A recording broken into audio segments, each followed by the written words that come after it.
La grasa visceral se encuentra en la zona del abdomen ubicada entre los órganos. Es más resistente que la grasa subcutánea y la intramuscular, por lo que también se suele denominar grasa dura. Su función principal es proteger y amortiguar los órganos internos, por lo que es un elemento fundamental del cuerpo, pero al mismo tiempo su acumulación excesiva es la que más peligros implica para la salud. La acumulación de grasa corporal responde a varios factores: estrés, herencia genética, desequilibrios hormonales, la presencia de otras enfermedades, pero sobre todo los hábitos de vida. La mala alimentación, el sedentarismo y la falta de ejercicio están detrás de la mayoría de problemas de sobrepeso y obesidad. La acumulación de grasa alrededor de los órganos aumenta el riesgo de sufrir patologías como diabetes mellitus o hipertensión, eleva los niveles de colesterol y triglicéridos, multiplica el riesgo cardio y cerebrovascular, está asociada a otras enfermedades como la apnea del sueño o ciertos tipos de cáncer,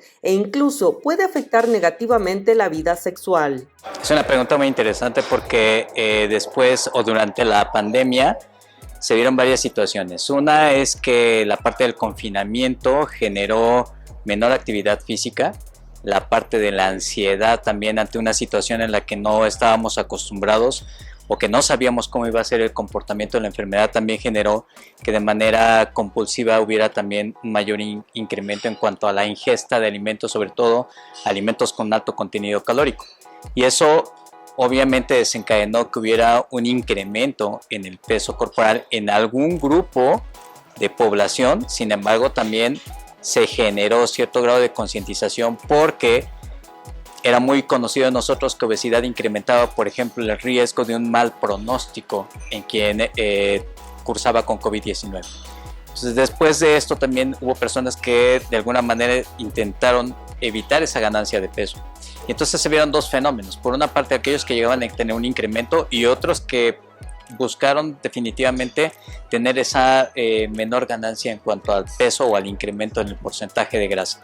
Al final, creo que ha tenido un impacto favorable en el sentido de que si hay mayor concientización por una gran parte del sector de la población para tratar de prevenir o estar en mejores condiciones ante situaciones que no podemos estar previendo.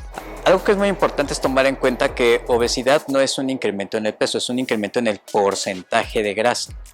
Y la grasa también va a depender de cómo esté distribuida. Si recordamos, en ocasiones se recomienda medir la cintura. Entonces se dice que una persona puede vivir con obesidad si tienes, o se hace diagnóstico de obesidad si tienes una cintura igual o mayor a 90 centímetros en los hombres y en el caso de las mujeres igual o mayor a 80 centímetros. Pero ¿por qué la cintura? Porque la cintura es un marcador indirecto de grasa visceral, es decir, la grasa que está depositada en los órganos, no la grasa que está debajo de la piel. Y la grasa que está depositada en los órganos, esa grasa central que le denominamos grasa visceral, es la grasa que tiene un comportamiento diferente. ¿Por qué? Porque produce muchas sustancias que van a favorecer inflamación, producen sustancias que favorecen el incremento de la presión arterial, que van a hacer que la insulina no trabaje de manera adecuada y por lo tanto incrementa el riesgo para diabetes. Obviamente el incremento en el peso corporal va a generar también limitaciones con respecto a tu actividad física, puede haber lesiones articulares, puede haber alteraciones digestivas y se ha asociado también cierto tipo de cáncer. Por ejemplo, cáncer de mama está muy asociado con obesidad, cáncer de colon, cáncer de próstata. Lo más importante es fomentar la cuestión del cuidado de la salud.